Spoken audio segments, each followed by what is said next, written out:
You've tuned into InvisiYouth Chat Sessions, a video podcast series.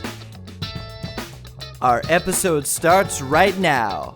Here's your host, Dominique Vale.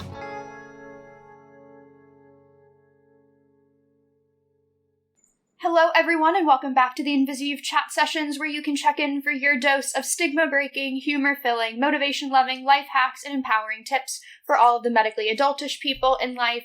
I'm Dominique Vale, the founder of InvisiYouth Charity and, as you know, host of InvisiYouth Chat Sessions, and today is Season 5, Episode 72, and today's guest has been an Instagram friend of InvisiYouth's for years now, and so I'm thrilled to get to have her on the podcast. It is the inclusive activist, disabled content creator, model, and public speaker, Paula Carozzo. At 5 years old, Paula was diagnosed with cerebral palsy after an anoxic episode from a surgery while living in Venezuela, and grew up creating her own identity and self-empowerment around being the incredibly passionate young woman that she is. Living in Miami for years, Paula studied PR in university and initially was pursuing a career in entertainment and fashion PR when she graduated. But her calling to work among and represent the disability community was so strong that she fueled a phenomenal direction in her work and career ever since, and we are very glad that she has taken this direction in her work. She's been a spokesperson for disability, wellness, accessibility, and inclusive rights, and she shares all of that on her popular Instagram account, along with her vast collection of super beautiful canes that I will talk about probably numerous times on this podcast. She is a voice for her community, and Paula has showcased adaptive fashion, inclusive beauty, accessible fitness, and more things that are just fundamental rights for so many of us, and more people in community should understand. She's been a part of lots of campaigns, including for Google, Facebook, Wells Fargo, and Tommy Hilfiger, just to name a few. And this year, she moved to New York City with her golden-doodle, Luna. And on her Instagram, you will see lots of laughs, lots of fashionable looks, cane moments, and lots of empowerment and knowledge that you can learn in your daily life. So, Paula, welcome to the show. Thank you so much for having me. Super, super excited to be here. As you mentioned, we've been Instagram friends for a long time, and now it's just fun to actually sit down and have a conversation. I know, it's so nice when I get to connect beyond our comment section, so I'm thrilled to get to have you. Yes, I'm thrilled to have you on the show, and I'm thrilled to jump into our first segment because it's going to go right back to where it all began for our Instagram friendship, to Instagram. So before we do that, I always like to remind you guys to make sure if you are, please subscribe to the InvisiYouth Chat Sessions on our YouTube channel or on any podcast platform that you use. You can click the link in our description show notes, and you have a little less than an hour to make sure you click that button. So I'll remind you again at the end of the episode to do that. And now we're going to jump into Medical Pop Headlines. Medical Pop Headlines, Medical Pop Headlines, Medical Pop Headlines, Medical Pop. In this segment, we are picking some pop culture related topics in the news stories of Paula's life that you would see on Instagram, and we are going to chat about those different experiences that she has gone through. So you will also, if you are on YouTube, you will see the lovely Instagram post getting to pop up next to me. And you'll get to see Paula and I. So double reason to check out YouTube if you're listening on the audio podcast. So the first one I wanted to talk about was when you got to be modeling in the Tommy Hilfiger, the Tommy Adaptive campaign. Mm-hmm. It was one that somebody had been excited to hear about the adaptive campaign, and then seeing so many models getting to be in it. So how did that come about for you, and what was something fun about getting to do that photo shoot? So I initially started working with Tommy Hilfiger just as an influencer, not as a model for the actual adaptive collection yet. I had rolled out about 2 influencer campaigns with them a year before they contacted me to come up to New York to actually be a model on set for their upcoming spring adaptive collection. So that's kind of how we initiated our relationship. I luckily and very fortunately know the whole Tommy Adaptive team. They are a great handful team of creators, designers, tailors that really, really take inclusivity at the wing of it and really, make sure we, the community, we're feeling okay. We feel the products, we like the products, etc. So that's kind of how that relationship grew out. Luckily now I am in New York City, so I get to constantly keep in touch with them and, see what they're up to, what they're working on. But I initially started as an influencer and then rolled out to be a model for their spring 2023 collection. Oh, I love that. And it's, like you said, it's the working with a team it's a blend of people that have disabilities and then those who don't, and seeing that there's that equal passion of supporting and creating something that's beautiful and functional among everyone. It's not just the people who would naturally go and need adaptive fashion. Yes. From what I know in their team, the designers have disabilities themselves or have relatives with disabilities. So they really take pride in creating these pieces adequately and equitably. Oh, I love that. Was there something fun about the the photo shoot as well? Just getting to, because were you alone for the whole photo shoot, or did you get to shoot with people? So yeah, there were a couple of other disabled models on set. I mean, the fun part about the shoot was just the Tommy Hilfiger team. They're so funny. They're so welcoming. And I think that makes the shoot so much more alive and fun rather than you just kind of walking in and out of clothes and like not really feeling the set. The designs themselves were very adaptive, very well put together. Like any brand, any company, there's still a roadmap to create equitably. Once these brands come out with these adaptive collections, there is not one piece that is going to fit all disabilities equitably. And I think that us as a community, we have to understand that, we have to respect that, and we have to accept that. These brands are trying very hard. And a lot of them get canceled by the community just because they didn't create for this disability, they didn't create for that disability. And it's extremely difficult to create for every disability. That's realistically impossible. Yeah. So I think one of the funnest parts was just the team seeing what they're working on, and they're very, very open on feedback. So that's always very welcoming. Yeah, that is really, like you said, that's really important for them too. And they did get I saw such a warm reception from their campaign, which was really nice to see. Tommy Hilfiger is actually one of the first brands that ever started adaptive fashion. Due to their collaboration with Mindy Shire on Runway of Dreams. So they're really the pioneers of it all, and they really set the example of creating adaptively. Yeah, which is really wonderful. I'm glad that they really did set that tone so nicely. Yes. And the next story I wanted to bring up is, you've done quite a few videos or posts about the topic, but I had to bring it up, was this one actually made over 1 million views on your Instagram alone.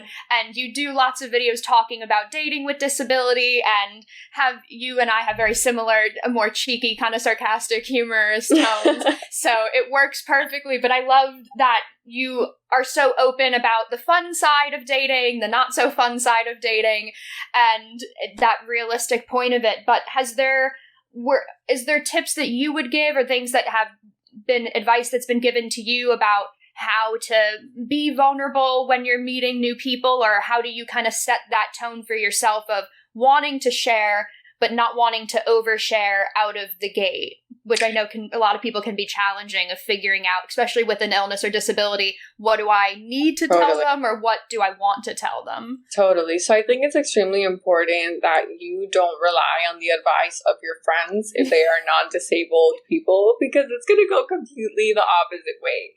I remember when I kind of first dipped my feet into dating, there was always the stigma of, wait, so why do you walk like that? Are you going to walk like that forever? And this was back in the day when I was younger. I am still young. I am 28. Okay, let's not get into ageism. This is not an ageism conversation. But I definitely think that back in the day when I was dating men who were more or less my age, there were a lot more intrigued on a physical appearance level, on a superficial physical appearance level, than kind of just, an emotional level. And I took that very to heart, because it happened occasionally with every young guy that I was dating. Not all of them really cared, but most of them did. So that has led me to jump on the older man bandwagon, and I'm completely okay with that. I tend to like older men, not only because of the fact that they are over a lot of insecurities and their self-esteem is a bit higher, but also because we relate on many different levels, emotionally and just cognitively. Like, I am a 28-year-old living in a 40-year-old, kind of body and life from everything that we've been through in our disabilities. I do think that tends to mature us a little bit, quicker due to all the things that we've gone through. So necessarily back in the day, I didn't really rely on my non-disabled girlfriend's advice. Now that I do have a deeper community in the disability world, we do relate in a lot of levels. I would say just go with your gut. If the date isn't feeling right on the first end, or if he's too inquisitive, if she is too inquisitive on your physical sense of things, it can be that they're just curious. But I always feel that first or second date will kind of let you know what they're more into, whether it's like the physical superficial side of it or actually a true, deeper, meaningful connection. I am by no means rushing my dating life. I just got to New York City. It's about to be a hot disabled girl summer. Yes. So I'm not, and I think also the generations that we live in, the society that we lived in has kind of spaced out these ageism gaps of having to get married at 25 and have kids at 27 and buy the house by 28. Everything has spread out. We live in a very diverse, skeptic economy nowadays. Things are a lot difficult to reach. And I don't think we're abiding by the rules anymore. At least I haven't been abiding by the rules since I became disabled. So I think it's extremely important to just stick to your gut, stick to your intuition. When something feels right, it feels right. And when something feels wrong, it feels wrong. Yeah, that's such a good point to make, because even when anytime we get asked questions, that's probably on a monthly basis, we'll get a DM asking about dating with an illness or disability, and especially if you're doing it digitally or if friends are introducing you. Yeah. A lot of friends will ask, well, do you want me to mention that you have a chronic illness, or do you want to mention? And so we always will say we have one of our methods that we'll use that's in our Galaxy glossaries. We call it being vulnerable positive, where you lead with using the way you like to speak that you're the most confident in, whether that's with humor, with honesty, whether that's texting. When you're the most confident in communicating, that's when you can maybe lead with something that might be a bit more vulnerable and close to your heart, because you're leading in a way that you feel the most confident in sharing and speaking. And then it's probably received better by whoever you're speaking with or dating. I agree. And for me, like, dating apps have never been a thing. I've never liked dating app. I recently spoke to a couple friends who created the Dateability app. I'm not sure if you've heard of them. They created a disability dating app where, like, certain things are disclosed so that you don't get to your date and it's like, oh shit, why do you walk like that? Oh my God, are you going to be in a wheelchair the whole date? Like, those are just things that, like, are not appreciated. And one of the things I really valued about their app was that you can disclose how you're feeling that day. If you're willing to go on a date or not, you can disclose your disability. It's just very, very open to what we in the community need. I've always kind of just been that girl that's walking by. She gets called pretty, let me have your number, and things roll out from there. I've never been into dating apps. I'm really more into the physical, emotional feeling of things. Like, if I feel it when I see you, I know this can go somewhere. But if I don't, an app might not be the best for me, at least. I agree with you on that. So, and I have a couple extra years on you, so even though I look young enough to still be like, do we need a supervision on our date? And I'm like, you look great. You look amazing. The last one I wanted to bring up was something that I love that you get to share often, is talking about having more diversity and disability representation in the community. I know that's something that myself and my team, we always want to try to make sure you're going beyond your lens and how you view things and try and gain so many other perspectives. And you bring such a bright representation to being a part of the Latina disability community and sharing others in your community in that platform, and wanting to have others diversify their feeds so they can see more different types of people than their own and keep that ball rolling. So is there something that you've really enjoyed about sharing your personal journey and then having people connect and learn more about what is that part of being in the Latina disabled blend of that communities together. I think as a Latina, it's extremely important to cultivate and innovate disabilities. I was born and raised for the first 5 years of my life in Venezuela before my parents decided to migrate on over to the USA due to the inadequate medical resources in Venezuela for my condition. And growing up, there was really this stigma, and I even felt it and saw it as a 5-year-old that we were demonic creatures because we were disabled. Oh. And I know that this is a stigma that is also presented in many American history sections of, the disability history. It's just American history, besides the fact that it could have a religious impact, as we know Christianity roots and still rules many things in our democratic system. There's also capitalism. So if America can't profit out of it, it's not a thing. So for the American culture, there was this point of our lives where, there was the witches, right? And we were killing witches or so-called witches just because they had disabilities. And then we rolled out to create movies like The Story of Emily Rose because she had bipolar disorder and schizophrenia. So there's always been these conceptions and just stereotypes that unfortunately, due to them being in third world country, there is no opportunity or space for them to advance. Yeah. Right? There's no space for them to actually innovate and create a socioeconomic status around it. Mm-hmm. So I think it's extremely important, the same way how here we see and how we saw in the Hitler era, just trying to euthanize a certain cultural group.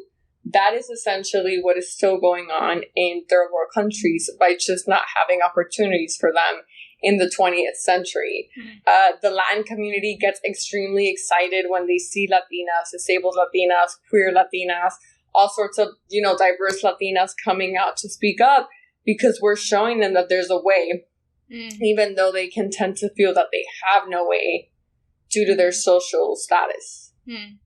Yeah. I think that, just from my end, it obviously I'm for people who are listening, I'm white, so I'll break that news to everyone listening on that end. But what I love is just when you see other people's, how culture and race or gender, how that impacts the way that just disability or chronic illness in the umbrella. And then there's just so many different scopes of how people navigate that because of those different subsets of what makes them unique and how they've grown up and live. Totally. And you can just look at life differently. And so I've always really admired that on your platform, that it's such a bright part of the way that you share, and then talking about that other people and seeing your comment section, so many people come into it. And that's what's really, from a charity standpoint, that we really love, is seeing so many people then coming into your comment section, really just engaging and relating on that portion of what you're sharing, because it just relates to the cultural part of themselves with an illness or a disability.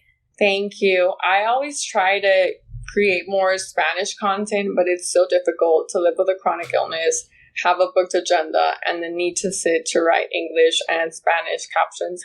And every time I try to rely on Google Translate, it takes my captions to a whole other level that I am not talking about. So maybe I need to rely now on like a ChatGPT translator or something to see how good it is. Because every time I type that caption into Google Translate, I'm like, absolutely not. That is not what I'm trying to say. You're like, we'll move on. Yeah. I love that. Oh my God. And then before we go into our next segment, which I'm excited about because we're going to be building a toolkit with Paula really soon.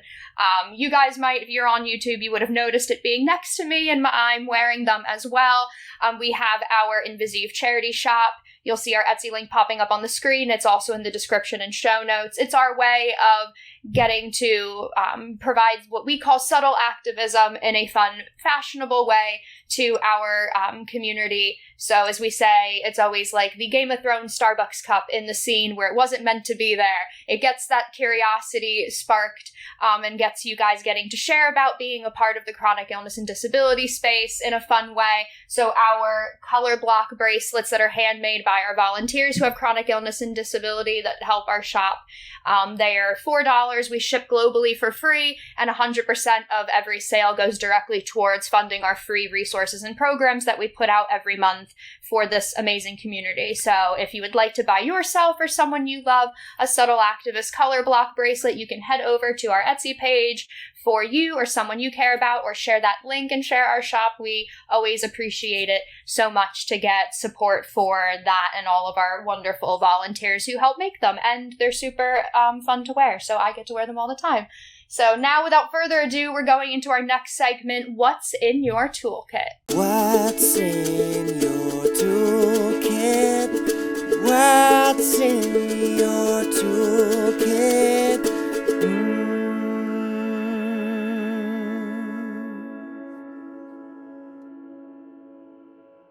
You know, at InvisiYouth, I love a good tip sheet or a guide, and we're going to want to make life easier, more adaptive, and flexible and accessible for you. So with Paula, we know that she shares so much about all the different tools and ways that she makes life accessible and encourages all of you to do that successfully. So we are going to make sure you pull out your notes app or get a pen and paper the old-fashioned way and make some additions to your toolkit for life as well. So if you are on YouTube, you'll get to see this popping up behind Paula because I've already spotted it, but something I mentioned before is you use and talk so much about using your canes and that extension of yourself, and that it has you have so many different types and how fashionable and obviously functional they are. So for you, was it always the case that you kind of were using your canes and felt that level of confidence and ease using them? Or how would you, for a lot of young people that might feel nervous or uncomfortable starting to use their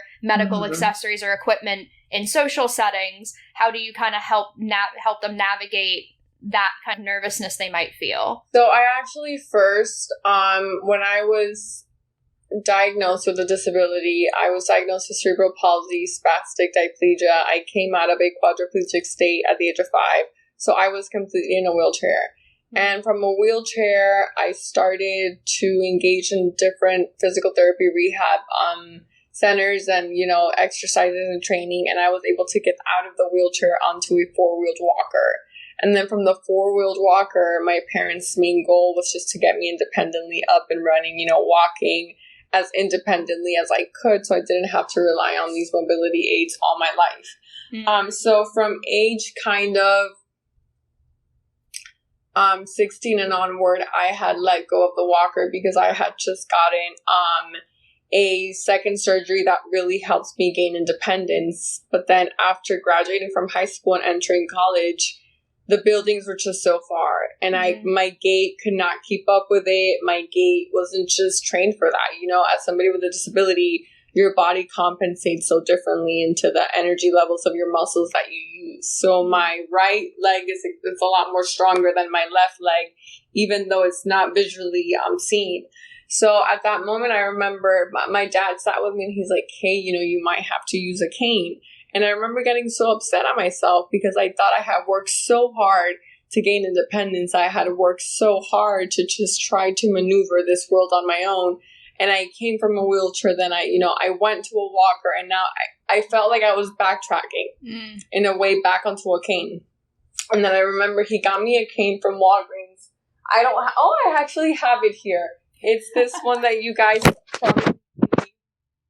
Oh, okay, yeah.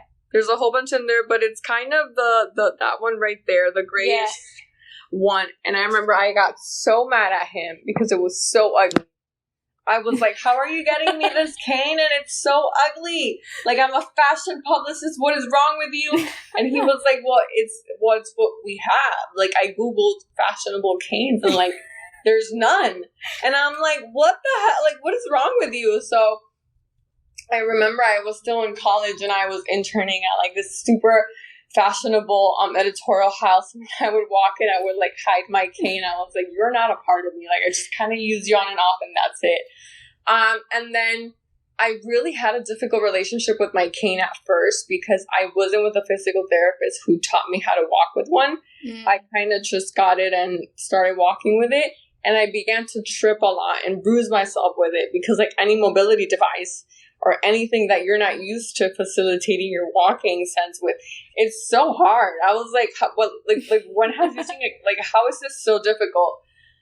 And then I started using my cane when I was around 24. Mid-fall of that year, my birthday's in June, so around like October, I really started embracing my cane. So it took me about like 4 to 5 months to really say like, okay, like this thing is actually worth it. It's making a difference. I felt more balanced. I felt more centered. And like any grown-up, you know, you oftentimes have to do things that don't necessarily look great, but make you feel good because, you know, that's like a benefit. You're adding that into your physical health, but to your mental health as well. And then when I started getting into my disability activist, fashionable content creation era, I began Googling fashionable canes, fashionable canes, fashionable canes. And luckily at that time, I started that chapter of my life a year after I started using a cane, and I really did start seeing a lot more fashionable canes come out. So I started contacting these companies that I would want to match a cane with one of my outfits. And they were stunned. They said, of course, absolutely. And then I have a couple canes here, but the rest are in Miami because they didn't all fit. They did not all fit into the, you know, I had to choose like canes versus like plates and a mattress. So I have enough here to get me through some fashionable outfits, and we will continue to expand our cane collection. I love how that evolved for you, not even just having to use different medical equipment, but also your thoughts on using your cane, because that's such a, even for myself, with having nerve damage on the left side, sometimes my health issues are worse than other days, and so I have to use one. And I never did when I was in university and would just leave class early and hobble and struggle. And it wasn't until I started InvisiYouth after I graduated, a friend of mine had seen me struggling to walk, and she had health issues. And she said, "Why are you struggling to make everyone else comfortable? I don't get it." And it was, no one had ever really phrased it that way to me. And luckily my aunt she had passed away at that time, but she had a really gorgeous patterned cane that because she was diabetic and had neuropathy, and so she used a cane. So that cane was still in our house, and so because we kept it after she passed, and so my mom said, "Well, would you want to use your Aunt Rita's cane?"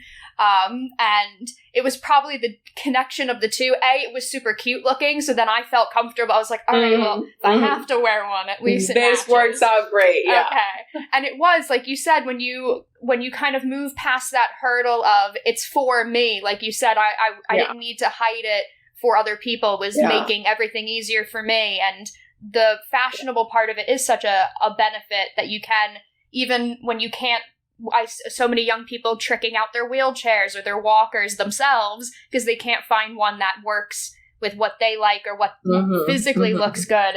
I always will say it's something it's an extension of you. If you were going to put accessories in your hair, on your bag, put it on what you would be with all the time. Yeah, I agree. And I think as people with disabilities or disabled people, we're so used to treating our disabilities as a defeat. You know, we have to overcome it. We have to be better at it. We have to be greater than it. And I think that kind of shows society's fall at adapting and being more adaptive and accessible to us, you know. I mean, we see it all the time, you know, and disability community is that one minority that you can join at any point of your life, whether it's an injury, an accident, or a chronic illness that you will acquire later on or early on in your life that will lead you to a disability. And I think it's pivotal that we start embracing the social model of disability to really hold society accountable of the changes it needs to make. Yeah, no, I agree with that, definitely. And I know something else that I love was that I mentioned in the beginning, you have your beautiful dog Luna with you that made the move up to New York. She's now a city dog, now a New Yorker puppy. Now a New York girl, yes. And I love even in some of your stories too that Luna has her one of the coolest support dog harnesses I've seen. It's such a vibrant color and I love it. It's pink. Has having a dog and having that support with Luna been what has that added for your life, especially moving to a whole new city as well? What has that kind of been a benefit for you? Yeah, I mean, so like in so many ways, because she just requires some things of me that I know I wouldn't optically do if I wouldn't have her. So like morning walks, I have noticed how essential morning walks and just, you know, being one with nature and taking this little one to the park, like just having those moments off that she needs, you know, are also moments for me that I need. You know, if she doesn't have her morning walk, she'll growl at me by 10 a.m. and she'll start to bite me because those are some things that she needs. So it's definitely made me a responsible mother. I can say that, a responsible disabled mama. And I did try to train Luna to make her become a service dog early on in her, as soon as she was 3 months old, but she was too much of a hyper puppy. So she only passed some beginner levels of her service dog training. And she stayed as an emotional support dog. I really do want to train her again later on as she gets older and more mature, because right now she's too hyper. Like every time she sees another dog in the city, she wants to like run up to them and be friends with them and just, you know, just have conversations. She's just very, very hyper. But I do think like animals provide so much, and they don't ask for anything. They don't take anything from us besides a couple minutes of her day. And she's really lightened up my life in so many ways. Like I wouldn't be where I am today or who I am today without her. Like I can tell you that simply. She's so vibrant, so fun, so hyper all the time. It really requires me to like, okay, I have to get up. You know, I have to throw the ball. I have to take her out on a walk. This morning we were walking by Starbucks and she started crying because she wanted a puppuccino. So like that's like, I'm telling you, like she is a human with 4 little legs and lots of hair. That felt so New York in the moment, being like, "Oh, Mom, I want Starbucks." Yes. But I love that you said that too. It's like in a way, it provides that animals can really provide that comfort, and then provide a level of giving you independence in different ways, which is so key, especially when you have an illness or disability, finding those ways that you get to be independent. And so you taking care of her in that way. And like you said, even that having her be now an emotional support animal and then continuing to try and train her to be in a full service animal role, like that's even that's so beneficial for her to kind of learn different things of how to be helpful for you too, which I think is great for people to realize they can even just add different things to their animals to help them kind of be better suited for them and their needs too. Absolutely. I mean, I take her everywhere. I take her everywhere from supermarkets with me to shopping, you know. She always has her service dog vest. We usually take the bus because it's a lot more accessible to commute with her and my walker. Because when I do take her out, I do need my walker for more stability because I cannot walk this girl with just my cane. Like, she will drag me all the way down Manhattan. But, you know, I think it's important for people to see young women, young, fashionable, stylish women who still need certain things in their life to make their lives better. And Luna makes my life better. So I definitely, you know, take her out in certain instances where I know she will make my day. Yeah. Oh, I love that. And even something else speaking of being in New York, the other thing I was going to ask is you've lived in Miami for so much of your life and then now living in New York. And I know you used to always come back and forth to New York often before you lived here. Are there ways that you have found either city to be more accessible or less accessible than one another? Or what has that comparison been like for you? Yeah, so for me, New York so far has definitely been a great experience. In terms of accessibility, it's like a love-hate relationship because I have everything that I need automatically downstairs of my home. I have a supermarket, I have CVS pharmacy, I have an urgent care, I have Luna's vet, But when it comes to hop on the metro, there's like 20 gazillion stairs I need to get on to make it downstairs to the metro. So, I think New York City is definitely that city where you're going to pay a high rent. But you're going to pay that high rent because it comes accommodated to having everything at the tip of your finger. So like for me, my daily things are very essential. Like if I need to head down to the supermarket, it's downstairs. Luckily, I haven't had to take Luna to the vet yet, but if I ever have to, it's downstairs. If I ever have anything going on medically, I have an urgent care in front of me. I have a coffee shop next to me, which that was a priority for me before I even considered this apartment. So I think it's essential to know and put yourself in a correct area for the things you need on a daily basis. Now, the MTA, that's a whole other story. I know currently the city is being sued by many disability activists on them trying to make these stations more accessible. New York City is a very old city, and so is its architecture and infrastructure. And I think that's one of the things that we most value of New York City. But at the same time, it's held a lot of people, down from actually being able to commute and do things. I take the bus a lot more than I take the metro if I know I have to, I'm on the Upper West Side. So I know if I have to, cross the park, I'll take the bus because I have the bus stop right in front of me. I have the metro station a block from me. So that's another thing that I really prioritized was how far are these stations from where I live and where I need to go. So luckily I have the bus stop downstairs. I have the metro a block from me. The bus takes me down, up, and all around. And the metro is just the one line, so it takes you all the red line for any New Yorkers. I'm new to this, but it takes you all the way up and down all across Manhattan. Train transfers are tricky, obviously. Going up the stairs, down the stairs. One thing I heavily criticize is that these elevators are usually on the corners of these train stations.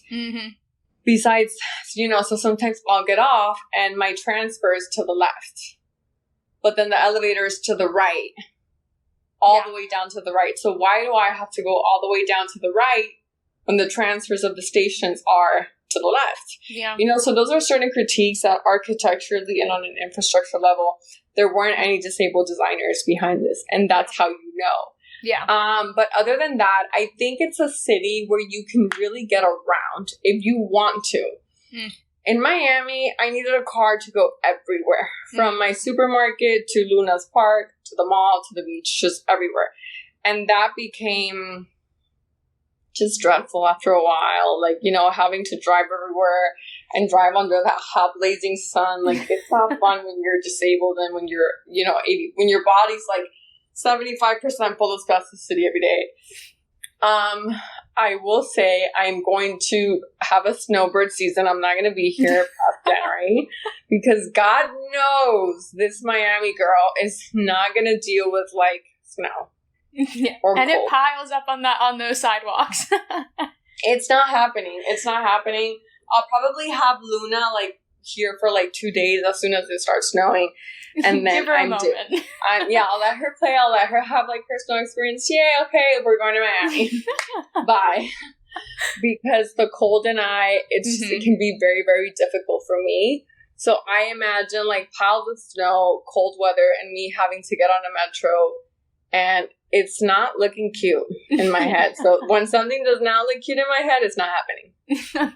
But I love how you said that there was a lot of pre-planning, and I think that's always the biggest suggestion that I'll give to people is if you're going to new restaurants or moving somewhere or visiting or even going to universities or a job, doing that kind of pre-planning of seeing what is accessible. And a lot of times especially in the city, what I've noticed is a lot of times if you call and you need to I'm going to have to go up a few flights of stairs or I'm going to need something. Some buildings I've even noticed where people will go, you know what, if you come in earlier, we'll have you take our service elevator and because you've made that request. And so it's taking that initiative for yourself of trying your options around. Like you said, there were things I knew I needed for myself to be around me. I probably would have added needed coffee near me just as much as needed some accessible sidewalks. I would have been like, that needs to be right up there. I remember I came the last week of February of 2023, and I was like, you're going to find an apartment. I was like, this is how it's going to happen, because I knew that if I flew back home without an apartment, I was not going to come back up and make this happen. So within the first 3 days of searching, I found this apartment. It was a perfect studio, Upper West Side, pretty big to be a studio, and it had a terrace, and it has a terrace for Luna. Oh, nice. So it hit all my marks. Elevator, which that was like my number one. Because there are people, like, they love their flights of stairs. I'm like, not this Miami disabled hottie. Like, this is not happening. And that's what I prioritized when I saw this one. I was like, I think this one can be it. After my days were done of looking for apartments, I spent 2 nights in the Upper West Side around this area. And I was like, it's safe. I don't feel like I will be in danger. There's a lot of children around all the time. You know, I think this is somewhere where I could live. I have my urgent care just in case anything ever happens. I have, you know, a coffee shop, number one priority besides the urgent care. And yeah, like once I spent 2 nights here and I felt safe, I was like, okay, you know, I think this one is it.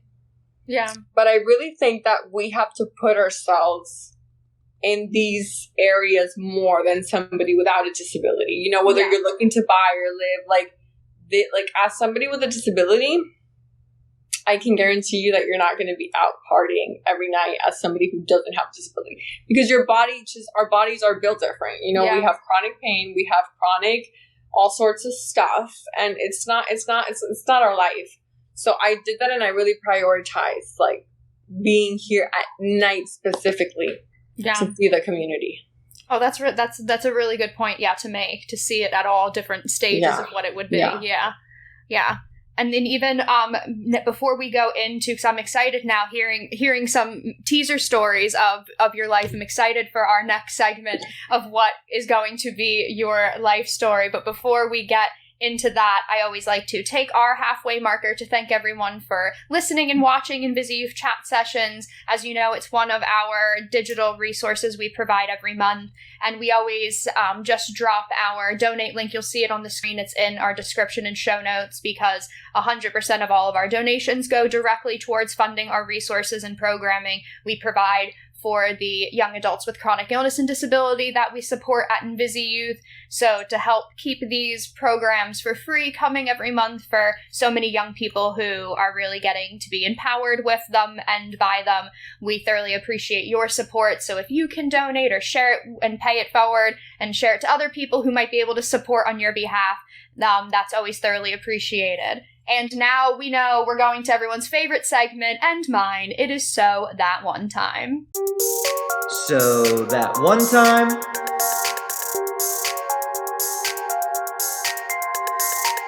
Paula, I'm going to get to sit back, drink some coffee, because I'm drinking coffee now as well, and have you tell us a story.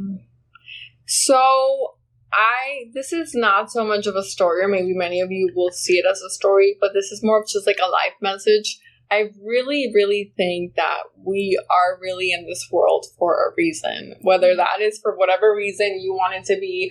I know some women are here to be mothers. I know some women are here to be sisters. I know some women are here to be top super badass entrepreneurs, artists, creators, you know, lawyers, whatever title you want that to be. I really do think, and I am big in astrology. I've studied it. I love it. I just love seeing how when planets cross different areas of my birth chart, how that affects me. And I think it's really important that if you think that you could be good at something, if you have a calling, if you really like something, more than just a hobby that you can kind of pick up and go, you know, if you think that's important, you really deserve to give yourself a shot in that, whatever it is. You know, whether it's a fashion designer, mixologist at a bar, you know, what do you name it, chef, dog walker, whatever it is, you know, I really do think, and as I get older, I've stopped labeling and money tagging everything. And I've just sat down with the simple things that make me happy. And New York was one of those things that makes me extremely and extraordinarily happy. Before moving, I was debating buying my first home in Miami or moving to New York. So, of course, as somebody with a disability, buying your first home when you're single based on your own income, that's a big freaking goal. You know, that's not something that like disabled people do left and right. So that was such a big goal for me, but so was living in the city of dreams and, you know, investing in my business. So I chose New York because why not? The city of dreams. And, you know, I really do think that we're only here for a certain amount of time. And it's so short, but it's so long at the same time. But you have to think it's short because you really don't know, you know, what tomorrow brings or what it's going to happen and whether it's going to put you in debt, you know, financially, emotionally, you know, however you want to see it.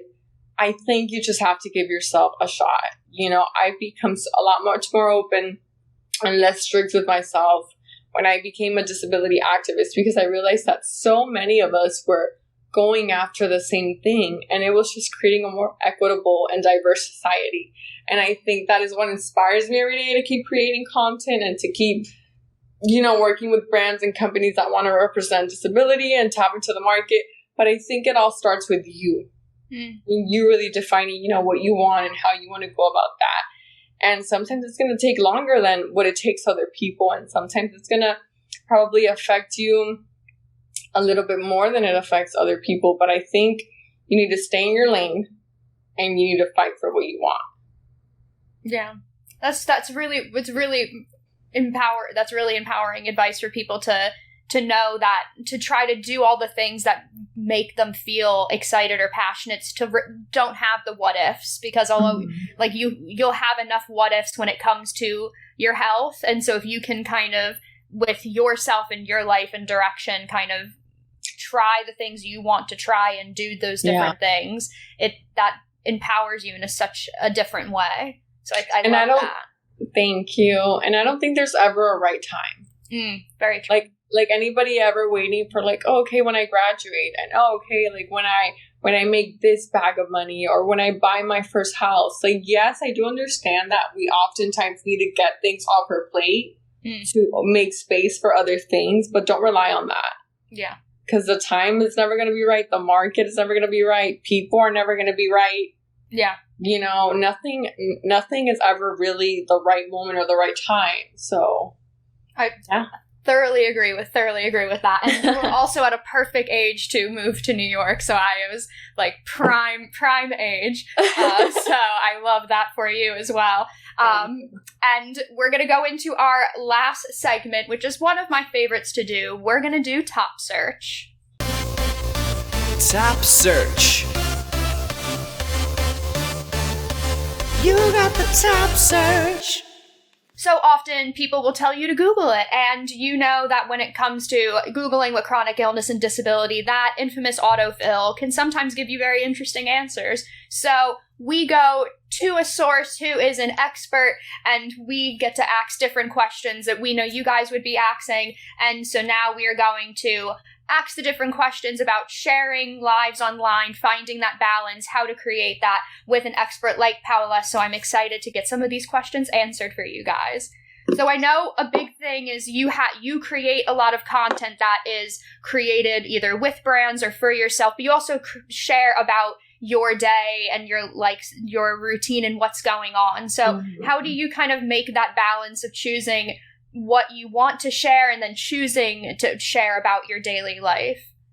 Well, I think daily life content is always a success factor. So that should heavily be 50% of your content because it's where you're really going to grip an audience to relate to you.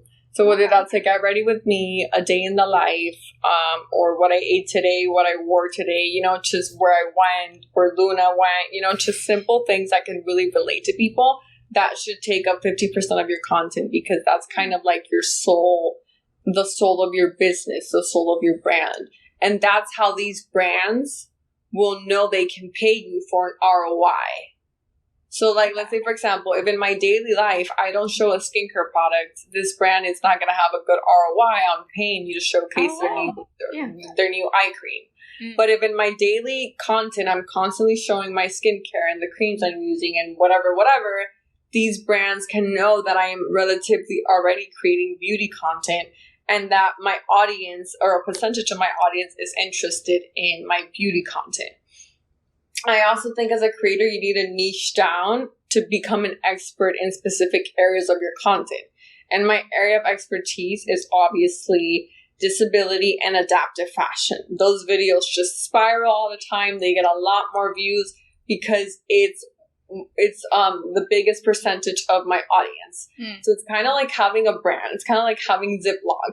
And Ziploc creates their bags, their sandwich bags, and then they create aluminum foil. I know Ziploc for sandwich bags. I don't know Ziploc for aluminum foil. So for me, the sandwich bags would be my disability content. And then the aluminum foil will be kind of like the beauty content. Like, yeah, it's there. It's in the works. It sells, but it's not her top tier.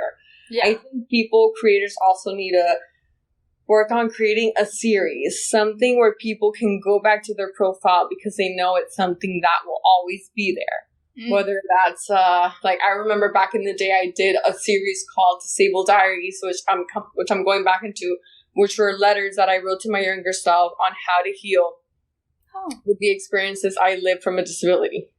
People love those freaking diaries. I even had somebody contact me to do an event about these diaries. Oh, cool. So I think you need your relatable content. You need like 2 expert tiers of content. And then you're going to need a series. That way, you're a diverse product. You're a diverse brand. You know that you can have brands to give you different deals for you to sustain yourself financially. But you're also giving in return education and you're entertaining.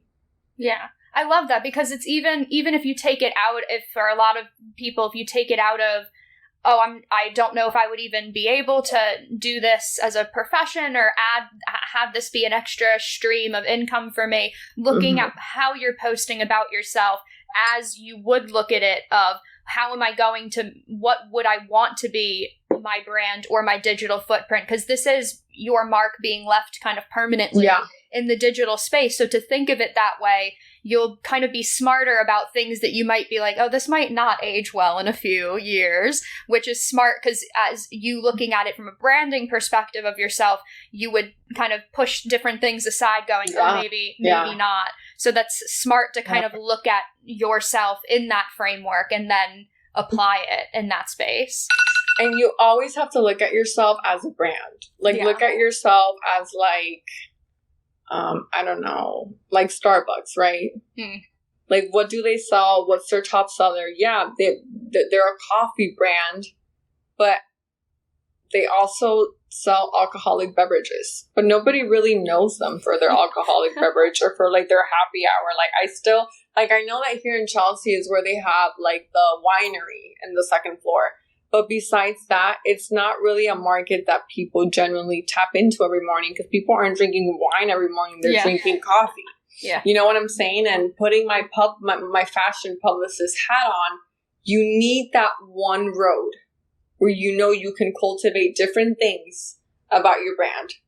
Yeah. So for me, it's my disability content, and that creates a day in the life, that creates fashion content, that creates Luna content, you know, but it's always surrounding one aspect of my disability, at least one. Yeah. No, that's really, and that's even important too, because like a lot of what I love that you post is there's such a brightness and an energetic tone to all of your posts, but you also will get real at times and share kind of hard things or things you're struggling with, but it still kind of keeps that brightness in the tone that you're posting. Yeah. So for people that always kind of straddle that line of, oh, do I just want to share kind of the happier side of things because that's what I'm comfortable sharing with, or how do I share things that might be the more challenging side if I want to? So how do you kind of navigate those moments where you might be debating, how would I present this? You know, for me, I have strategy content sessions every week. Okay. I ask myself, and I divide my schedule. Monday, Tuesday is strategy, meetings, interview days. Wednesday, Thursday are full-blown content days of actually shooting brand deals, content, having photo shoots. And then on Friday, I reconnect to do a check-in of the week, coordinate some interviews, podcasts, etc. That's why we're doing it today on a Friday. So that way I can break up my mind to also be like, so on Monday and Tuesday, you really need to focus because you need to create content on Wednesday and Thursday. And then Friday is just editing, putting content up, scheduling content. But I am very real. What you guys see on my Instagram, like, it's what I tell my mom is like, what you're up to? I'm like, Mom, just go to my Instagram. Like everything that I go through is currently happening on my Instagram. Because that's really how I can stay real with you guys. And that's really how I can optimize my sales and become, a selling machine to these brands.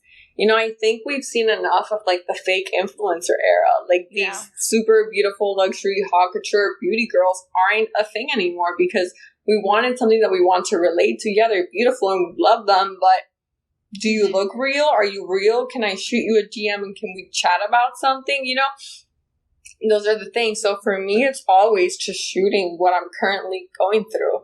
Like yesterday I did a video on like body acceptance and I'm literally coming out in like a bra and a panty and I'm showing people why one leg is thicker than my other leg. Like my right leg is thicker, a bit thicker, more muscular than my left leg. And that has made me so self-conscious all throughout my life. And, whether being able to be on big campaigns like Tommy Hilfiger and, you still go to bed at night, like having these insecurities.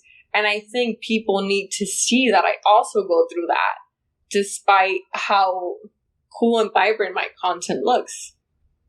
Because that's another market that I can tap into of people. Yeah. So, that is true. Yeah. Because you can even still always frame things.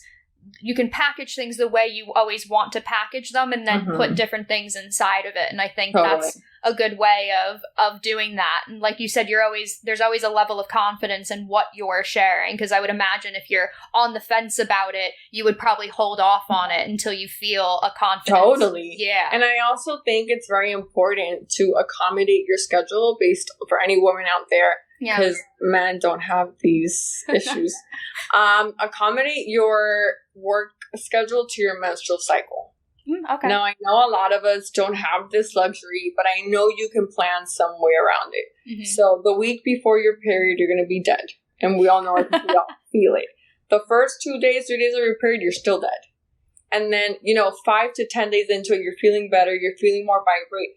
The ovulation phase is the best phase to record. Be on panels, be on interviews, create content and strategize because we're ovulating, we're fertile. And we're not just fertile to conceive, we're fertile for ideas. Our imagination is booming, expanding. It's just how our bodies work. And then slowly, 20 days into that ovulation phase, 10 days into that, we start going back into needing our cave. So I always tell women, optimize your ovulation phase, baby. Like that's when you're skyrocketing up and going. And those ideas have so much potential to pivot. That's how I manage my schedule. I wish I would have learned this when I was a lot younger because it would have made my life a lot simpler. But society is what it is. That's such a good way to look at it too, is you kind of take something that a lot of young women will go, oh God, okay. Yes. And turn it into something that you can, because even for myself, there's certain times during my cycle, my health kind of will match. Yes. Unfortunately at times. Yes. With it. So same thing. I've matched, okay, if I have to do a lot more interviews or travel, let me do it during these two phases of it because I know my health will be better. And because you'll have more energy. Like we don't have energy in the first week of our cycle. We're not up to be traveling or going out, or like doctors usually recommend like just stay in and rest. Yeah.